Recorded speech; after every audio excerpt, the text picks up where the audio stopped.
Hare Nama, Hare Nama eva kevalam, Kalo nasteva, nasteva, nasteva gatiranyata. Hare Nama, Hare Nama, Hare Nama eva kevalam, Kalo nasteva, nasteva, nasteva gatiranyata.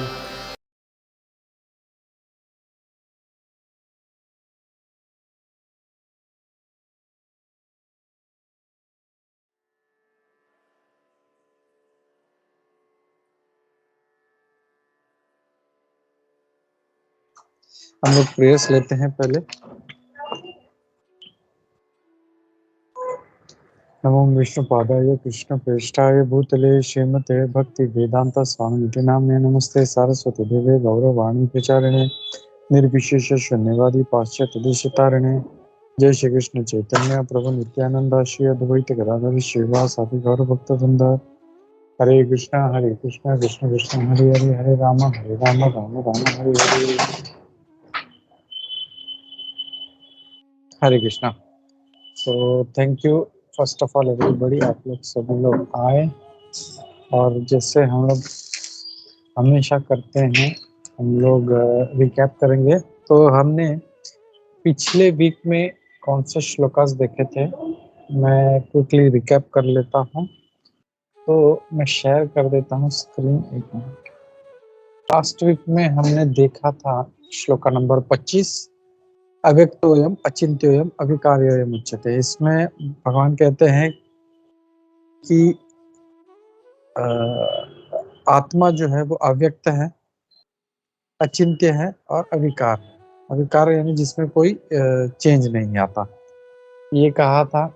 और फिर अथ चैनम नित्य जातम नित्यम व मनस्य मृतम। तो भगवान यहाँ पे ये कहते हैं कि यद्यपि तुम्हें ऐसा लगता है कि आत्मा जो है वो हमेशा जन्म लेता है, फिर मरता है और फिर जन्म लेता है, तो भी तुम्हें दुख करने का कोई कारण नहीं है, क्योंकि जो तुम्हारे सगे संबंधी हैं जो भी उपस्थित हैं वो युद्ध में मारे भी गए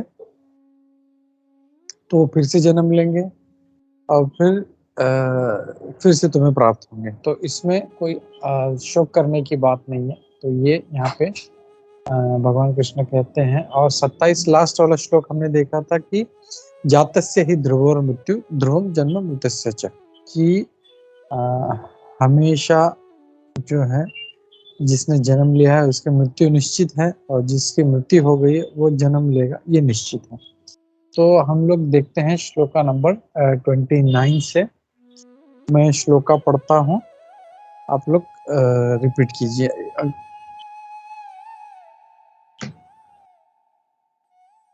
अव्यक्तादीनि भूतानि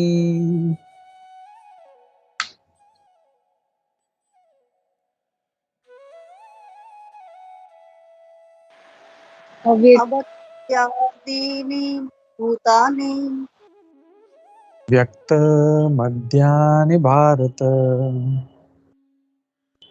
व्यक्तमध्यानि भारत अव्यक्तनिधनान्येव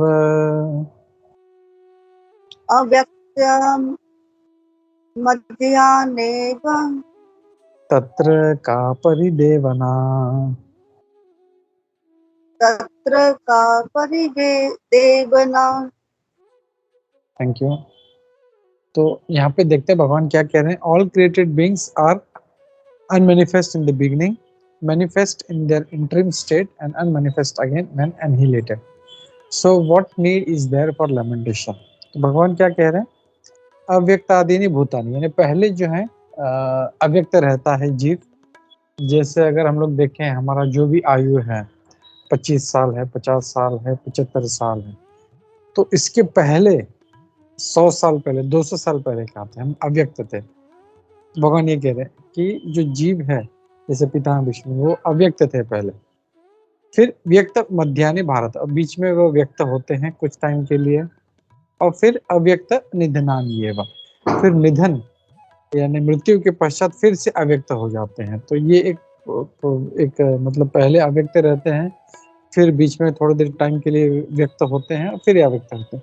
तो इसमें तुम्हें शोक करने का कोई कारण नहीं, कहाँ पे है, व्हाट इज द रीजन, तत्र का परिदेवना, इसमें तुम्हें दुख क्यों हो रहा है। तो यहाँ पे तात्पर्य में श्री प्रभुपाद जी इसका बहुत अच्छा इसका विश्लेषण देते हुए कहते हैं कि अ, अ, कि जो व्यक्त जो जीव है, जो जिसमें मृत्यु, जैसे हमने देखा इसके एक श्लोक पहले ही उन्होंने कहा था, जातस्य ही ध्रुव मृत्यु ध्रुवम जन्म मृतस्य च, यानी कि जिसका मृत्यु हुआ है वो पक्का जन्म लेगा और जिसने जन्म लिया है उसकी पक्की मृत्यु होगी। तो ये उसी से रिलेटेड है कि अव्यक्त, पहले अव्यक्त था जीव, फिर बीच में व्यक्त हुआ और फिर कुछ टाइम के बाद फिर वो अव्यक्त हो जाता है, इज नो मोर विजिबल। तो इसमें दुख करने की क्या बात है, ये यहाँ पे भगवान कह रहे हैं।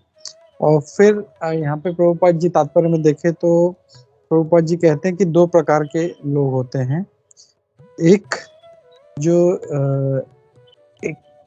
इसमें दो प्रकार के लोग होते हैं, एक जो ये सोचते हैं,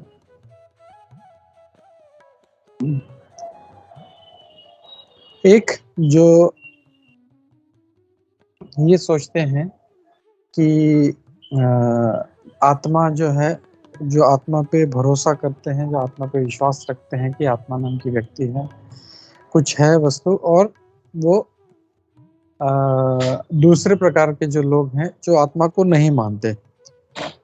तो उसमें जो आत्मा को नहीं मानते उनको नॉन बिलीवर्स कहा गया। मैं एक बार वो प्रभुपाद जी का तात्पर्य शेयर कर देता हूँ, इजी हो जाएगा हमको समझ में। तो प्रभुपाद जी कहते हैं कि दो प्रकार के फिलोसोफर्स हैं, हम लोग देखते हैं, एक होते हैं जो भगवान को मानते हैं, दूसरे जो भगवान को नहीं मानते। तो ऑटोमेटिकली जो भगवान को मानते हैं वो आत्मा पे भी विश्वास रखते हैं, शास्त्र पे भी विश्वास रखते हैं, और दूसरे होते हैं वो कुछ भी नहीं मानते, वो अरे आत्मा वगैरह कुछ नहीं होता, सब बंडल है, बस ऐसे ही है। तो ऐसा उनका कहना होता है। तो ये जो है प्रभुपाद जी कहते हैं non believers in the existence of the souls are called atheist, इनको नास्तिक कहा जाता है। जो भगवान पे या जो आत्मा पे जिनको मतलब विश्वास नहीं है, जो उनको नहीं मानते, तो ये इनको नास्तिक है। तो जो वेदों को मानने वाले वो उनको नास्तिक समझते हैं। तो ये अगर हम लोग देखें कि प्रभुपाद जी ये कह रहे हैं कि जो भगवान को मानते हैं वो इनडायरेक्टली वो उस आत्मा को भी मानेंगे और शास्त्रों को भी मानेंगे और कर्मों को भी मानेंगे। जैसे कर्म होते हैं तो जैसे उसका कर्म अच्छा है तो वो कर्म के हिसाब से अच्छा उसको जन्म मिलेगा, और उसके कर्म बुरे हैं तो कर्मों के हिसाब से उसको बुरा जन्म मिलेगा। और इसका हम लोग शास्त्र में हम लोग देखें, अगर श्रीमद् भागवतम में देखें तो बहुत सारे उदाहरण हैं। मतलब 5वें स्कंद में नरक के बारे में वर्णन दिया गया है, कैसे पाप होते हैं। जैसे भगवान कहते हैं कि लोग जो अंत समय में सोचते हैं वही उनको जन्म मिलता है। तो उसमें 5वें स्कंद में ही एक बहुत अच्छा उदाहरण है जड़ भरत महाराज जी का। तो एक बहुत बड़े राजा हुए थे महाराज भरत, जो सारे पृथ्वी के सम्राट थे। और पृथ्वी के सम्राट वो जो थे, मतलब इतना सब होने के बावजूद, इतना ऐश्वर्य होने के बावजूद, इतनी सुंदर पत्नी होने के बावजूद वो काफी विरक्त थे, उनका मन में भक्ति था। तो एक दिन उनको मन में आया कि मुझे ये सब छोड़ देना चाहिए, भक्ति करना चाहिए। तो सब कुछ, इतना बड़ा साम्राज्य, इतना मतलब धन संपत्ति, ऐश्वर्य, सब छोड़ के वो वन में निकल गए, अपने सुंदर पत्नी, अपने पुत्र सब छोड़ के निकल गए और वहां पे वो भक्ति करने लगे। और वहां पे जब भक्ति कर रहे थे तब अचानक जो था उनका मन एक हिरन की तरफ आकृष्ट हो गया, अ डियर स्मॉल। तो हुआ क्या कि जब एक दिन वो हिरन का बच्चा एक जो था वो खो गया कहीं पे, और महाराज भरत जो थे वो उसको खोजते खोजते, कुछ नाम रखा होगा जो भी है, जैसे हम लोग कुछ घर में कुछ पशु लेके आते हैं, कुत्ता बिल्ली तो नाम रखते हैं, वैसे उन्होंने भी कुछ नाम रखा होगा। तो वो खोज रहे थे और अंधकार का समय हो गया था, तो खोजते खोजते वो उसको पुकारते पुकारते खाई में गिर गए और उनका मृत्यु हो गया। तो जैसे भगवान शास्त्र में कहते हैं या भगवत गीता में कहते हैं अंत काले च, जो अंत काल में जो मनुष्य सोचता है वही उसको प्राप्त होता है। तो वो हिरण के बारे में सोच रहा था। तो हुआ ये कि उनको अगला जन्म जो था वो हिरण का मिला, लेकिन उन्होंने इतना भक्ति किया था, इतना भक्ति किया था, उसके वजह से उनको याद रहा कि मैं पहले जन्म में इतना बड़ा सम्राट था, इतना ऐश्वर्य था, और एक हिरण के प्रति आसक्ति के कारण मेरा ये अवस्था हो गया कि मैं भी हिरण बन गया। तो अब मुझे किसी से आसक्त नहीं होना। तो वो सारा जो हिरण का जीवन था वो एकदम अनासक्त रहे और अपना भगवान का स्मरण करते रहे पशु योनि में, यानी हिरण के भी जो था उस अवस्था में वो भगवान के बारे में सोच रहे थे। और इसके कारण क्या हुआ, जब वो हिरण का देह त्यागा तो उनको जड़ भरत महाराज का उनको जन्म मिला। तो नेक्स्ट बर्थ ही केम एस जड़ भरत। और यहाँ पे अब उनको पता था कि मैं ऑलरेडी एक जन्म खो चुका हूँ महाराज भरत का, उसके बाद हिरण का जन्म मिला, अब मुझे नहीं खोना है, तो मुझे अब भक्ति करना है। तो जानबूझ के एक स्टार्टेड बिहेविंग लाइक ए डम, जैसे लोगों को समझता नहीं। कोई कहता था अरे इधर आओ, आगे आओ, तो वो पीछे चले जाते थे। कोई बोलते थे पीछे से वो सामान लेके आओ, तो आगे चल। जानबूझ के purposely used to behave like a dumb person. तो सोचते थे कि अरे ये तो पागल है, इसको कुछ भी नहीं समझता। जानबूझ के करते थे क्योंकि वो नहीं चाहते थे फिर से माया फंसे और कोई बोले कि अरे ये तो बहुत बुद्धिमान है, बहुत अच्छा है, सुंदर है, हट्टा कट्टा, इसका शादी करा दो। बोले ये सब माया में नहीं पड़ना। तो हम लोग देखते हैं कि महाराज भरत से हिरण बने, हिरण से और फिर से जड़ भरत महाराज का जन्म मिला उनको। तो this is you can say a cycle. ये कैसे हो सकता है? अगर बॉडी है जड़ भरत महाराज का, वो तो सॉरी जो भरत महाराज है वो तो खाई में गिर गया, वो तो समाप्त हो गया। तो क्या चीज था जो उस भरत महाराज के शरीर से उस हिरण के शरीर में गया? दैट वाज हिज आत्मा। तो ये जो शास्त्र मानते हैं उनको उनको बहुत, लेकिन जो शास्त्र को नहीं मानते, आत्मा को नहीं मानते, they will not believe all such stories.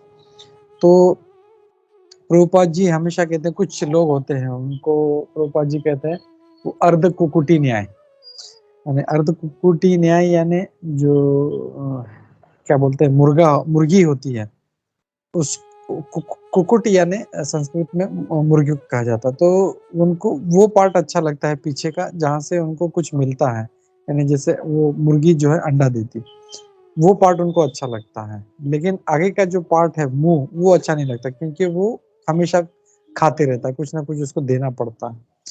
तो ये जो होते हैं अर्ध कुकुटी न्याय वाले, उनको सिर्फ जो कुछ मिलने वाला पार्ट है वो अच्छा लगता है, और जहाँ पे मतलब कुछ पार्ट है वो उसको नहीं मानते। तो शास्त्र में भी ऐसे लोग हैं, कुछ पार्ट को मानते हैं, अच्छा ये मेरे काम की चीज है, इसको मैं मानता हूँ, लेकिन जहाँ पे उनको हिट होता है कि अरे ये गलत है, तो वो उस चीज को वहां पे छोड़ देते हैं वहां पे। तो ऐसे भी नहीं होना चाहिए, पूरी तरह से नास्तिक भी नहीं होना चाहिए, और आधे स्वरूप में भी हम लोगों को शास्त्रों को ऐसा नहीं कि कुछ पाठ हम समझ गए, उसको हमने ग्रहण किया और कुछ हमने छोड़ दिया, वैसे भी नहीं होना चाहिए। तो ये कह रहे हैं। और फिर आगे कहते हैं कि यही है कि इस श्लोक का मेन क्रक्स यही है कि अगर मतलब जो है वो आत्मा पहले था भी, अब है भी, पहले नहीं था अब है, और फिर नहीं होगा, तो इसमें दुख करने की क्या बात है? और ये पहले भी श्लोका नंबर 26 में भगवान कृष्ण कहते हैं कि पहले तो मतलब पहले भी इस श्लोक में कहा था 26 में कि अगर आत्मा जन्म लेता भी है, मरता भी है, फिर से जन्म लेता है, तो उसमें तुम्हें दुख करने की क्या बात है? तो ये श्लोक 28 नंबर में ये कहते हैं। और उसमें या हम लोग अगला श्लोक देखते हैं, हम लोग श्लोक का नंबर 29 देखते हैं हम लोग।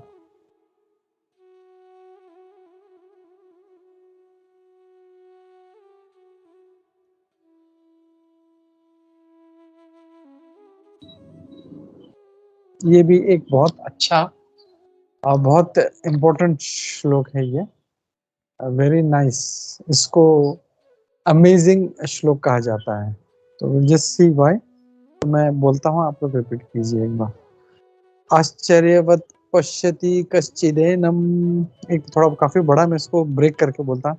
आश्चर्यवत पश्यति आश्चर्यवत् वत् पश्यति कश्चिद एनम, कश्चिदेनम् आश्चर्यवत वदति आश्चर्यवद् वदति तथैव चान्यः। तथैव चान्यः आश्चर्यवत चैनम आश्चर्यवस्तु चैनम् अन्यः शृणोति अन्यः शृणोति आश्चर्यवत श्रुत्वापि एनम कृत्वापि एनं वेद न चैव कश्चित्। वेद न चैव कश्चित्। तो इसका मीनिंग देखते हैं हम लोग। Some look onto the soul as amazing, some describe him as amazing, and some hear of him as amazing, while others, even after hearing about him, cannot understand him at all. यहाँ पे भगवान क्या कह रहे हैं कि आश्चर्यवत पश्यति कश्चिद annum, यानी इसे, किसकी बात हो रही है यहाँ पे? आत्मा की बात हो रही है। तो आश्चर्यवत पश्यति, कुछ लोग इसे आश्चर्य से देखते हैं। आश्चर्यवत वदति, वदन करना यानी उसके बारे में बोलना। तो आश्चर्यवत वदति यानी कुछ लोग इसके बारे में आश्चर्य से बात करते हैं। आश्चर्यवत चैनम अन्य शृणोति, और कुछ लोग इससे आश्चर्य की तरह इसको सुनते, सुन के इनको आश्चर्य होता है, अरे बाप रे ऐसा है आत्मा। और यहाँ पे लास्ट लाइन में, इस श्लोक के लास्ट लाइन में अगर हम देखें तो कोई भी श्लोक जो है हम लोग 4 भाग में प्रभुपाद जी इसको डिवाइड करते हैं। तो जो लास्ट लाइन है उसमें कहते हैं श्रुत्वापि एनम वेद न चैव कश्चित्, यानी इसके बारे में इतना कुछ सुनते हैं और फिर भी इसके बारे में कुछ नहीं समझ पाते। तो 4 प्रकार के लोग यहाँ पे भगवान कृष्ण बता रहे हैं। एक जो इसको आश्चर्य से देखते हैं, दूसरे जो आश्चर्य से इसके बारे में बात करते हैं, तीसरे जो इसको आश्चर्य से इसको सुनते हैं, चौथे जो इसको सुन के भी वो समझ नहीं पाते यहाँ पे। तो भगवान इनके बारे में बात कर रहे हैं।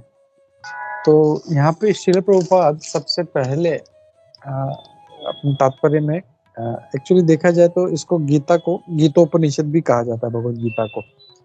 और यहाँ पे प्रभुपाद जी कहते हैं कि ये भी एक उपनिषद होने के कारण ये बाकी जो उपनिषद हैं उससे मेल खाता है। तो डज एनीबडी नो कितने उपनिषद हैं हमारे? अनुष्का या पूजा माता जी? नो आइडिया प्रभु जी। No idea, okay. 108 108, या ओके। सो थैंक यू माता जी। तो 18 पुराण हैं, 18 पुराण एंड 108 उपनिषद्स एंड 4 वेदास। तो एक उपनिषद है अपना कठा उपनिषद, तो उसमें भी सेम श्लोक है जो यहाँ पे भगवान भगवद गीता में बोल रहे हैं, उसको प्रभुपाद जी यहाँ पे कोट करते हैं। श्रवण्यापि बहुभिर्यो न लभ्यः शृण्वन्तु अपि बहवोऽयं न विद्युः आश्चर्यो वक्ता कुशलो अस्य लब्धा आश्चर्यो अस्य ज्ञाता कुशलानुशिष्टः। तो यहाँ पे भी सेम श्लोका है, उसके पहले स्कंद के दूसरे अध्याय में 7वां श्लोक। तो it's saying the same thing कि कुछ लोग इससे आश्चर्य से देखते हैं, कुछ लोग इससे आश्चर्य से बोलते हैं, और कुछ लोग इसके आश्चर्य से सुनते हैं और इतना करने के बाद भी कुछ है जो इसको समझ नहीं पाते। यहाँ पे why is it so amazing, इतना आश्चर्य क्यों होता है? सबसे पहली बात कि हमने देखा कि जो जो आत्मा है वो कितना बारीक है, मतलब इट इज सो माइन्यूट। हम लोग दुनिया के बड़े से बड़े जो माइक्रोस्कोप है उससे भी हम लोग उसको कभी देख नहीं पाएंगे, never be able to see that, क्योंकि इट इज सो। तो हाउ इज इट, मतलब आप आश्चर्य से देखते हैं उसको। तो कुछ हमारे वैष्णव हैं वो बताते हैं कि सीइंग मीन्स नॉट लिटरली, यहाँ पे भगवान बोल रहे हैं इज सीइंग।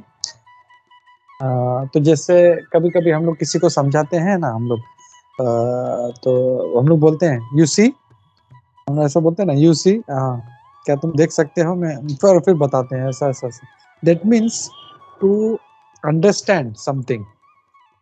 तो उस सेंस में यहाँ पे भगवान कृष्ण कह रहे हैं कि सोल इज अमेजिंग, क्योंकि इतना माइन्यूट है।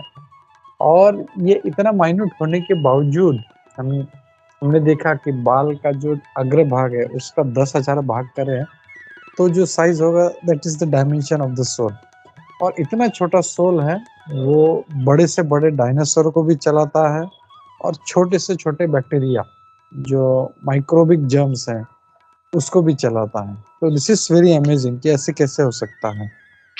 और इसके बारे में इतना गुण है, वो सुनते हैं तो उनको आश्चर्य होता है।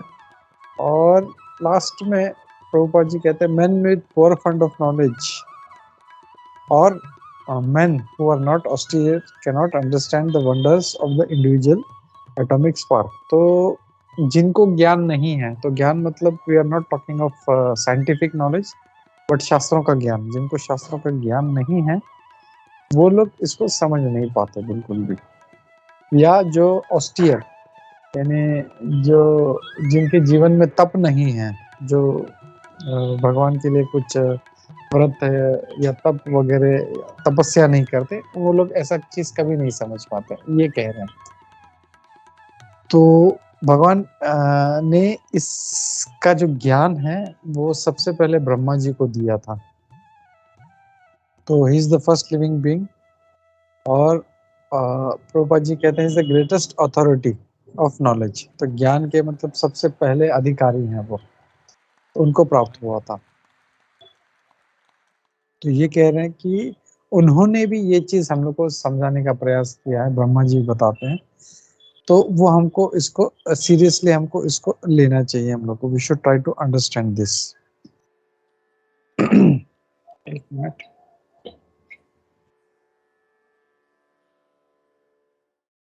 या तो यहाँ पे प्रभुपाद जी इसके बारे में कह रहे हैं। तो आत्मा जो है कैसे आश्चर्यजनक है, कुछ लोग आश्चर्य से देखते हैं, कुछ लोग आश्चर्य से सुनते हैं, कुछ लोग आश्चर्य से इसके बारे में चर्चा करते हैं, जैसे हम लोग भी अभी चर्चा कर रहे हैं, मैं आप लोगों को बता रहा हूँ। इसका मतलब ये नहीं कि मैं सब कुछ समझ गया हूँ उसके बारे में, लेकिन जो भगवान का जो मैसेज है हम लोग उसको रिपीट करते हैं, हम लोग दोहराते हैं उसके ऊपर। क्यों? क्योंकि we have full faith on that, और उसके बारे में हम लोग चर्चा करते हैं।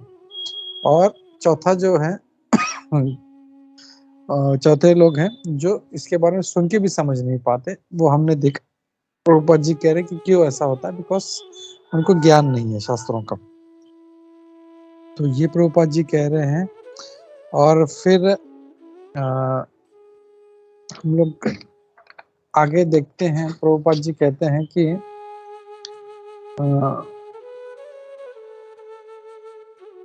हमारे एक बहुत अच्छे एक बड़े आचार्य हैं श्री बलदेव विद्याभूषण। तो वो कहते हैं कि इस श्लोक में जो एडजेक्टिव है या विशेषण है कि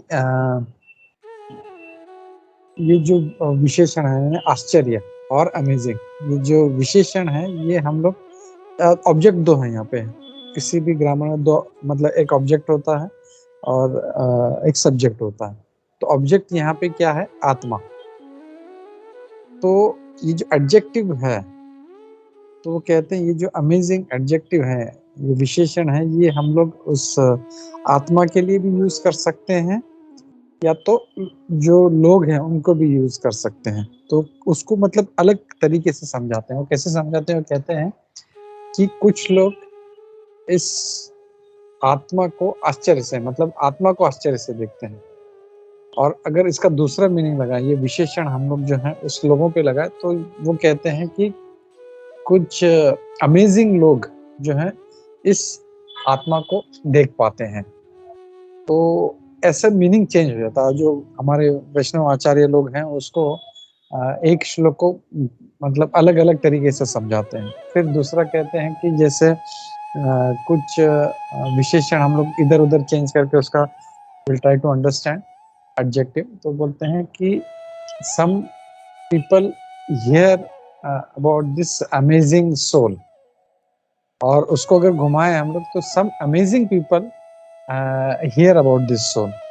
तो जितने भी भगवान के भक्त हैं हम लोग कहें तो वो लोग भी अमेजिंग हैं, they are amazing people and that's why they hear about the soul. तो ऐसे हम लोग जो चारों जो हैं चार जो पंक्ति हैं उसको 8 तरीके से हम लोग समझ सकते हैं। So this is one very nice presentation by Srila Baladev Vidyabhushan ji, हम लोग को समझाते हैं हम लोगों को। और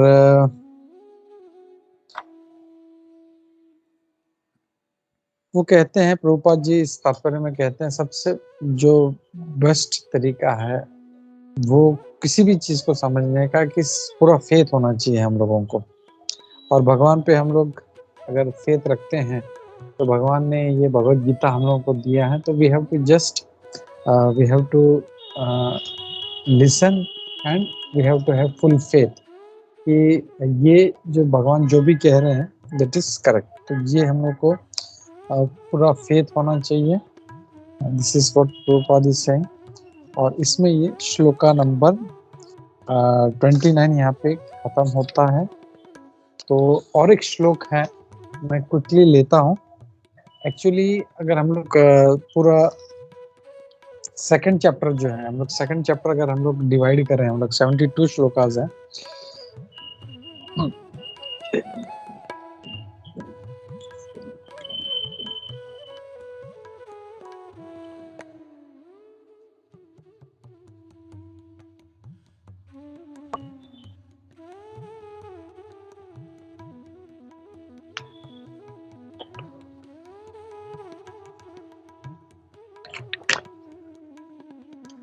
तो हरे कृष्णा। तो ये जो पूरा 72 श्लोकाज है सेकंड चैप्टर का, इसको अगर हम लोग सब सेक्शंस में देखेंगे तो फर्स्ट श्लोका से लेकर 10th श्लोका तक अर्जुन जो है वो अपने डाउट्स के बारे में बात कर रहा है। वो रीजंस दे रहा है कि मैं नहीं फाइट कर सकता और भगवान को सरेंडर करता है।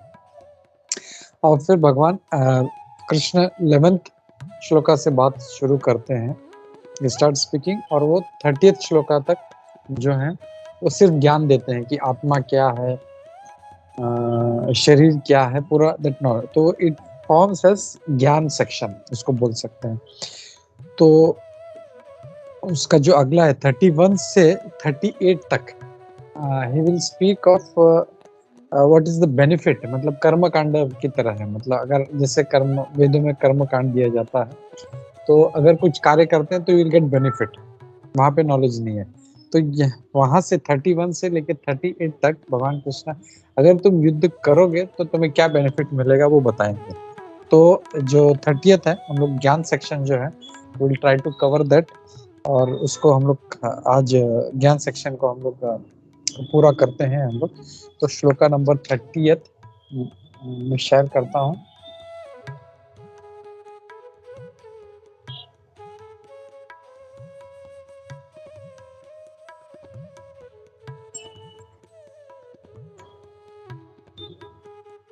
ओके। देहि नित्यम अवद्योयम् देहि नित्यम् अवध्योऽयम् देहे सर्वस्य भारत देहे सर्वस्य भारत तस्मात् सर्वाणि भूतानि तस्मात् सर्वाणि भूतानि न त्वं शोचितुमर्हसि। न त्वं शोचितुमर्हसि।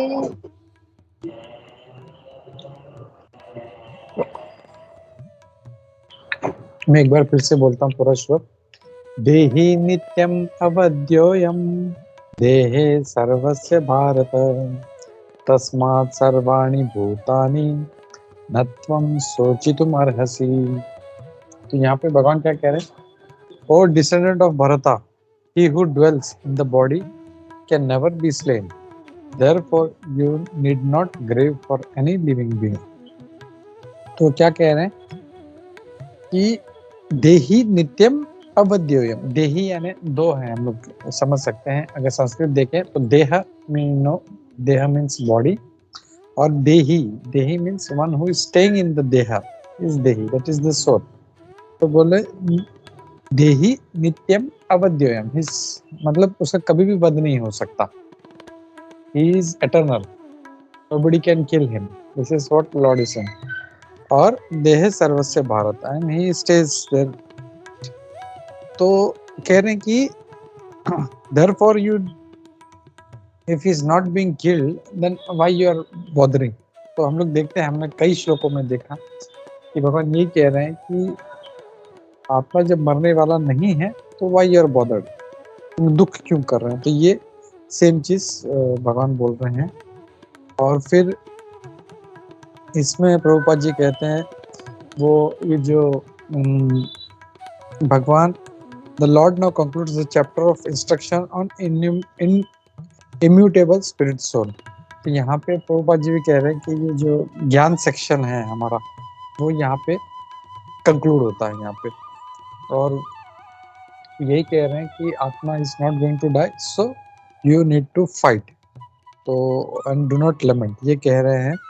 और ये कह रहे हैं कि अर्जुन जो है वो क्षत्रिय है, तो इसलिए उसको अपना क्षत्रिय धर्म का पालन करना चाहिए। He should not give up his kshatriya धर्म,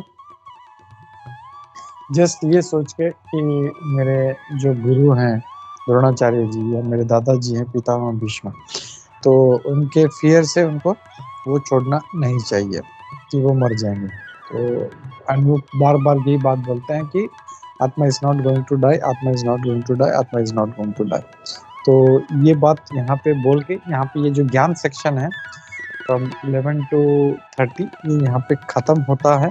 और नेक्स्ट श्लोक से हम लोग देखेंगे कि यहाँ पे भगवान जो है अब युद्ध करने से क्या फायदा होगा, व्हाट इज गेटिंग बेनिफिटेड। क्योंकि अगर आपको याद होगा, हमने देखा था वो बोलते हैं कि युद्ध करने से मेरा क्या बेनिफिट होगा,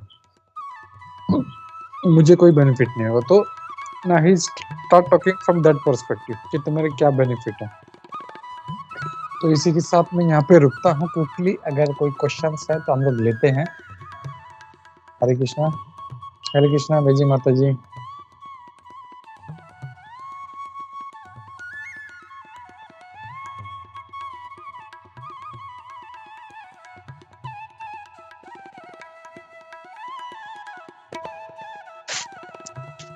हरे कृष्ण प्रभु जी। यस पूजा। जस्ट एक कंफ्यूजन था कि अगर आत्मा हमेशा दूसरे शरीर में प्रवेश करती है तो हम लोग हमेशा हर साल श्राद्ध क्यों करते हैं अपने पूर्वजों के लिए? अगर वो दूसरे शरीर में जा चुके हैं, उन्होंने अपनी नई जीवन शुरू कर दिया, तो फिर श्राद्ध का क्या पर्पस होता है करने का? बहुत अच्छा क्वेश्चन पूछा माता जी। एक्चुअली क्या है कि जब आत्मा एक शरीर को छोड़ के जाता है तो उससे ऐसा नहीं इमीडिएटली उसे दूसरा देह प्राप्त नहीं होता। उसके कर्मानुसार उसके जो भी कर्म है, डिपेंडिंग ऑन दैट उनको कुछ ड्यूरेशन तक पितृलोक में रहना पड़ता है, या तो अगर उनके बहुत अच्छे कर्म हैं तो वो स्वर्ग लोक में रहेंगे, या बुरे कर्म हैं तो वो नरक लोक में रहेंगे। इट ऑल डिपेंड्स, बिकॉज हमारे दादाजी परदादाजी एंड पूर्वज जो हैं उन्होंने क्या कर्म किया हमको पता नहीं, भक्ति की है नहीं की है, वी डोंट नो। तो ये जो टाइम होता है पितृपक्ष का, actually this is the time जब यमराज जी उनको आदेश, मतलब उनको बोलते हैं कि ठीक है ये 15 दिन आपके हैं, तो आप आगे जाके अपने जो वंशज हैं, अपने पुत्र हैं, अपने ग्रैंड चिल्ड्रंस हैं, अपने पोते हैं, उनसे जाके आप अन्न ग्रहण कर सकते हैं। तो वो सिर्फ वो ग्रहण करने के लिए पितृलोक से हमारे पास आते हैं, और इसके लिए जो पितृपक्ष में है, हम लोग ये जो पिंडदान करते हैं वो हम लोग करते हैं, तो वो उनको प्राप्त होता है। और अ, उसमें भी कुछ लोग जो हैं दे बोलते हैं कि मेरे पिताजी तो नॉनवेज खाते थे, मेरे पिताजी तो या मेरे दादाजी तो शराब पीते थे, सिगरेट पीते थे, तो ऐसे सब वस्तु जो नहीं देनी चाहिए वो भी देते हैं।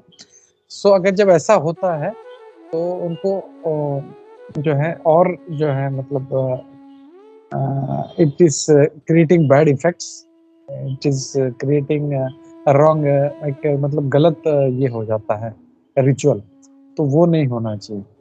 तो वो जब उनका टाइम खत्म हो जाता है वहाँ पे पितृलोक का, उनका कर्म पूरे खत्म हो जाते हैं, तो उस कर्म के बाद जब उनका टाइम आता है नया देह प्राप्त करने का, फिर वो उस शरीर में जाते हैं, लेकिन टिल दैट टाइम वो उसमें रहते हैं। तो इसके लिए ये जो है वो हम लोगों को करना पड़ता है, एज पर शास्त्र जो है हम लोग करना चाहिए हम लोगों को।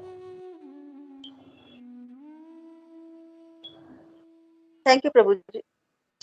हरे कृष्णा। थैंक यू माता जी, थैंक यू।